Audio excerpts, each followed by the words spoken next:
time for the Breakfast Club on AM 1240 WEKR, your good neighbor station. Brought to you by First National Bank and the Lincoln County Health System. Good morning. Hello everybody, and thank you Lily, and thank you for watching here on Fayetteville Public Utilities Channel 6 and also on WEKR and WYTM. We appreciate Lily getting us on this morning at WEKR. Today is our monthly meeting with our CEO General Manager here. We're coming to you live from our office, from our studio here at Fayetteville Public Utilities, Britt, and it's good to see you. Good seeing you, Don. Yes, sir. We got a lot going on. One thing, yesterday you met with the governor. You got to see a bill signing. That was bright and early. So tell everybody about what the situation was and what you were working with. Well, we did meet with the governor and also Representative Rick Tillis, and helped get this bill passed. And you know, some of myself and some other utility managers were there to to support that bill. And it was all about taxes. You know, once you make a poll attachment or something like that, so we can do something better of getting broadband in the rural unserved areas. When you talk about a lot of folks listening by way of radio, for sure, the people we talking to, there's a lot of people, it's amazing, who have no internet at home. That is correct, and it's getting more popular where folks are working from home,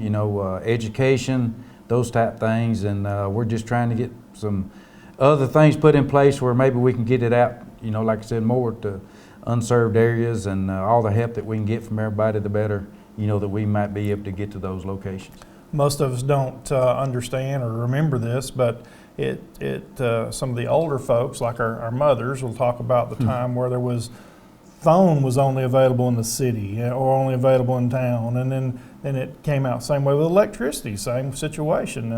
So we're that way with internet now. A lot of times we might look at it as it's a gaming thing or it's for fun, but you and I both know without it, we're almost out of business. That's right, and you have a lot of parents now that do work from home.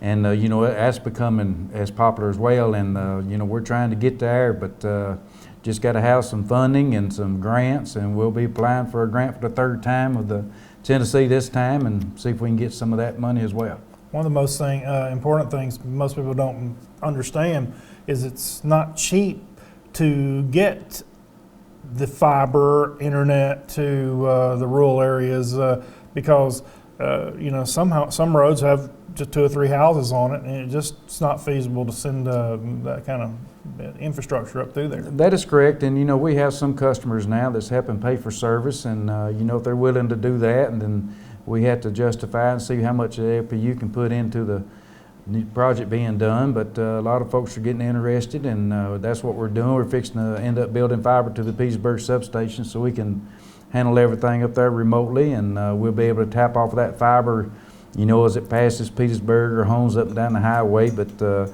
customers themselves will have to help get that service. So we're looking forward to that bill. We're waiting on the fiber actually to come in. We got a lot of the equipment in so far, and after we get that in, then we'll start construction on that. When you're looking at the fiber in general, you're also talking about the infrastructure of getting it to a substation, but I guess it will also help you in the meter reading aspects as well. Well, it'll help with the AMI. We do everything, we do a lot of things now reading AMI, wirelessly and with line of sight and those kinds of things with what we call repeaters. And, once your voltage gets out there, it cuts down on some of that area that you can actually go to when you don't have the leads. But, it'll help in several different ways. We can operate equipment out there on the lines before you ever get to the substations, and see where our faults are and see who's actually out of power and those kinds of things. So it helps. When you first started here, and even when I first started here, we had meter readers that went to every household on the electric side. We still have meter readers, however, we're reading our electric side pretty much from here, so we don't have to send somebody out. Oh, that's correct. We read the gas and water too, but it's cut down on the travel expenses as far as running back and forth reading meters, but like we've cut down to actually 2 meter readers, that's in the field a lot, and that's gone from 5 at one time down to 2. So others are doing different things, but it helped out tremendously. One thing I'm hearing on the water side, they're talking about it's actually caught quite a few water leaks. That it has, and we've been able to contact the customer and tell them that we show that they might have a water leak, and it saves them money, and you know, in the long run, you know, besides it could damage you know, your floors and things like that, especially if it's leaking really bad, and we've caught a lot of those. In the old days, it literally could have been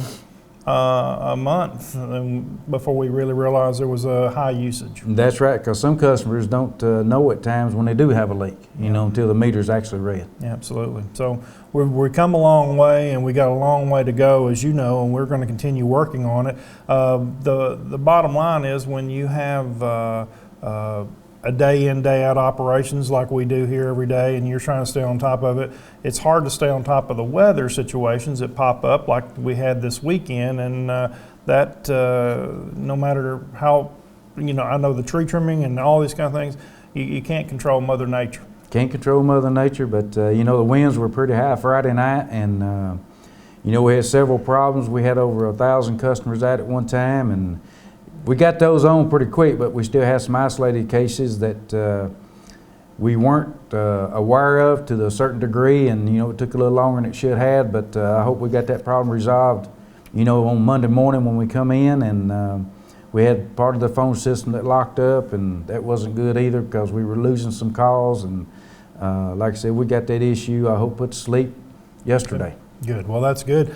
You know, one of the things, if people are watching, listening on the radio, when you have 1,000 people possibly calling, and we do want you to call, I don't care what kind of phone system you got, you only get so many calls at a time. That's correct, and you know, it's going to be where you don't get anybody sometimes, but we had 3 dispatchers in here Friday night, and we was trying to answer every call that could be answered, and sometimes it's still not good enough, but sometimes that's about the best you can do, especially when you got a lot of calls coming in at one time.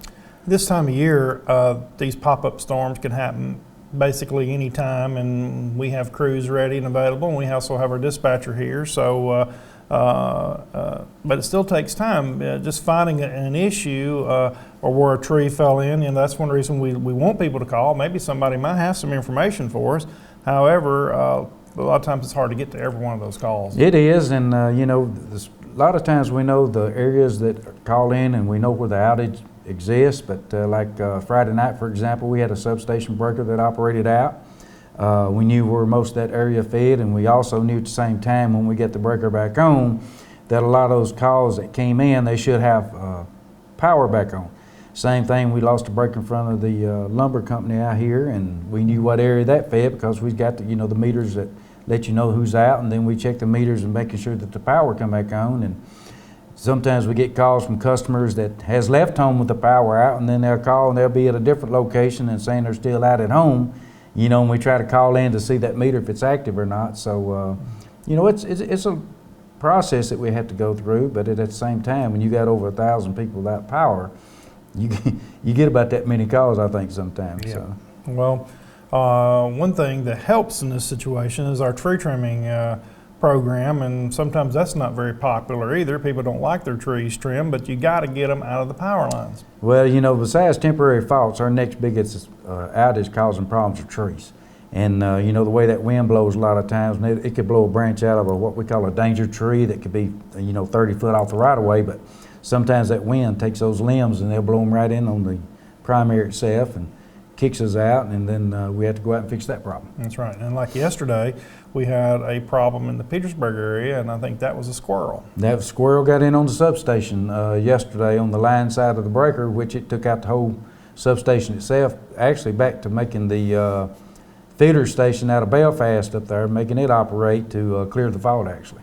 Well, yeah, you know, that's one thing you can't control is the amount of squirrels. And I know growing up here in the city like you did, there seem to be everywhere, and they seem to still be out and about. And it don't take much for a squirrel to get a little tangled up in too many lines there. Yeah, and we had an experience last week where actually we thought a hawk was in the line, and it was hanging upside down on the primary, which is the top line of the goes across the pole, and it had got hung up in the wire somehow, and then they took a long stick and finally got it loose, you know, and it flew away. But it was actually hanging upside down, and it was getting static off the pole with being attached to the primary wire. So. Wow. Well, a lot going on, and our crews are ready. If we do have some of these spring, summer, we're in summer now, I think now, and so Yeah, we are. you know, it's so green out there, and it's a beautiful spring. But I'm telling you, just keeping the vegetation back is a pretty big deal for sure. But anyway, we've got a lot going on, and we're going to keep things going. Let's talk a little bit about water and sewer.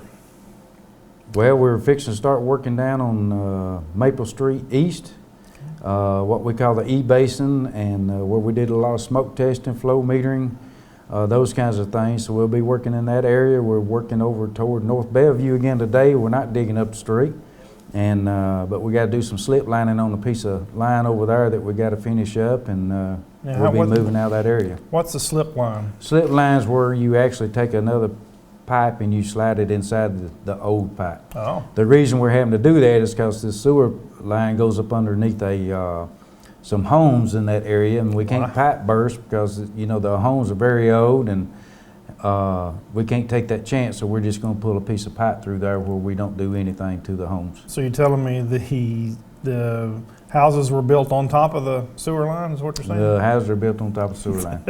Does that happen often? Well, we've found it in a lot of places. Okay, I didn't know that. We'll move right on that. Okay, well, that's interesting. All right, let's talk about telecom. We talked a little bit about that. We're still wanting to grow. We still got some speeds increasing for our internet. That'll make a lot of customers happy.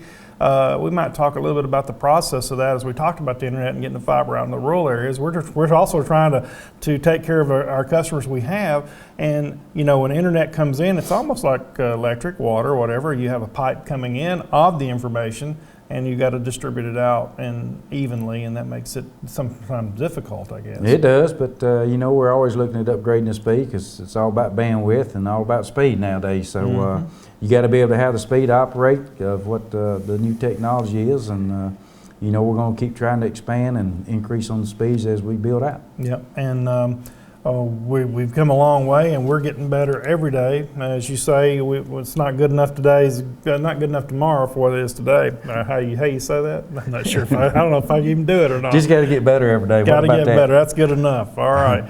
Got a good customer service. So we got a lot of people taking vacations and things like that. They might want to talk about some of our bill pay options. They can get paid early and that kind of thing, get their bills paid. Even when they're on vacation, they can pay. Yeah, Tammy heads up that group, and she does a very good job, and she's got some good CSRs. You know, we got one in training right now that we're going to get trained to do the CSR and cashier and those kinds of things. But you can call in any time to see what all options are we have. It's on our website, how many different ways you can make payments and those kinds of things. But take advantage of it. You know, this is one of the ways to pay, and it's very handy, and we really like that option. Yeah, the smart hub on there, you can actually see what energy you're using, and got a lot of great technology coming up in the future with that. Plus, we have Secure Pay, Smart Hub, and Bank Draft. So any way to pay, and hope everybody has a good summer.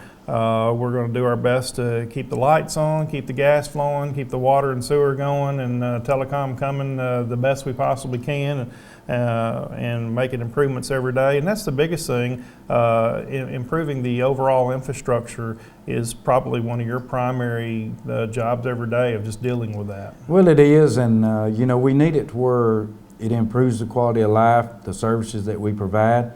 You know, sometimes it's just hard to believe what kind of shape, you know, parts of the system's in. We get surprised every time we come across something. You know, it's like they say, though, you know, if it's out of sight, it's out of mind. Sure. It's all underground. We got a lot of work to do on the water and wastewater, continue to do. And matter of fact, we actually have put in for $13 million with the state revolving fund. I talked to Representative Marsh and Representative Reeves, and they're going to Senator Reeves, and they're going to help us do that. We hope that we can get it this time. Last time we didn't get it, but there's a whole lot of work to do, replacement, repair that's got to be done. Absolutely. There's a lot of paperwork involved in that, a lot of details, and you've got a good staff that actually gets all the details together for you and then gets that out there so we can hopefully get these things to make things better around Fayetteville County. Well, we're one of the few as far as getting the funds, and spending it like it needs to be spent. And not that the others don't, it's just fun sitting out there that, they get awarded money and they don't spend the money. We do spend the money. And, that helps us sometimes. And like I said, we got a whole lot of work to do in that area. Absolutely. Well, it's hot out there, going to get hotter as summer comes. That'll be somewhat of a strain on the grid too. Are we prepared for that? We're prepared. Sometimes it depends on where it maxes. When you start getting up around 32,000 megawatts, with TVA's grid and those kinds of things, if they start curtailing, then we'll have to start curtailing. But as right now, we're in pretty good shape. TVA's in pretty good shape, and it just depends on the weather. And we'll just have to take it one day at a time. That's when me and you will get on the radio and talk to let everybody know about what we're doing, and as we take steps to help the grid out. But right now I think we're good. Only thing is, it's just going to be hot this summer. It's going to be hot. Yep. It's going to be hot. Yep. Another thing we might want to touch base on, Don, while we're here is move over law. I know the guys work out a lot on the highways and those kinds of things, but we block the streets, say roads closed, and we still have vehicles that come down through there, and we have people working.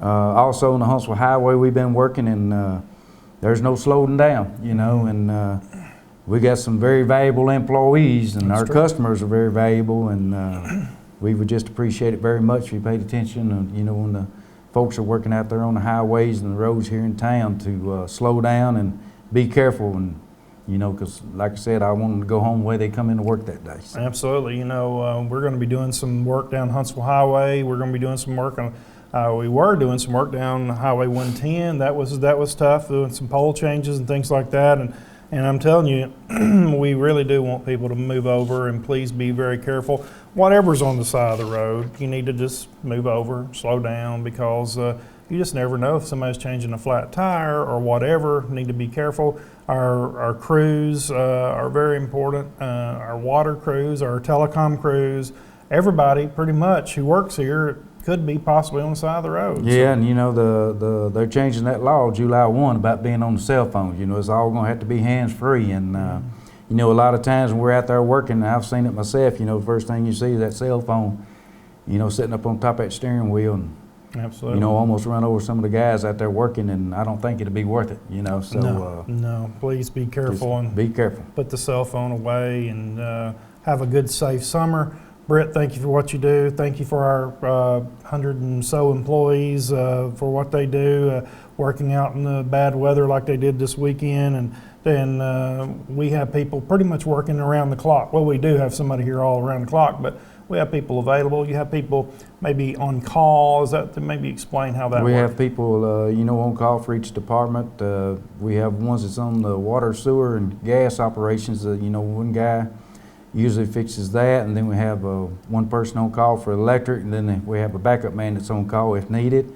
And but they are available. Telecom folks, they on call, and if something happens, we'll get you back up and going as soon as we can. Absolutely. Okay. CEO General Manager Britt Dye here from Fayetteville Public Utilities, coming to you live this morning to the radio station. We appreciate Lily for getting us on the air this morning, and all the folks at YTM, Joe Young, and all of them for letting us get on the air and tell the folks at home about what's going on around Fayetteville, Lincoln County, and here at FPU. I'm Don Counts. We'll see you back in here next month for another edition of the Breakfast Club with FPU.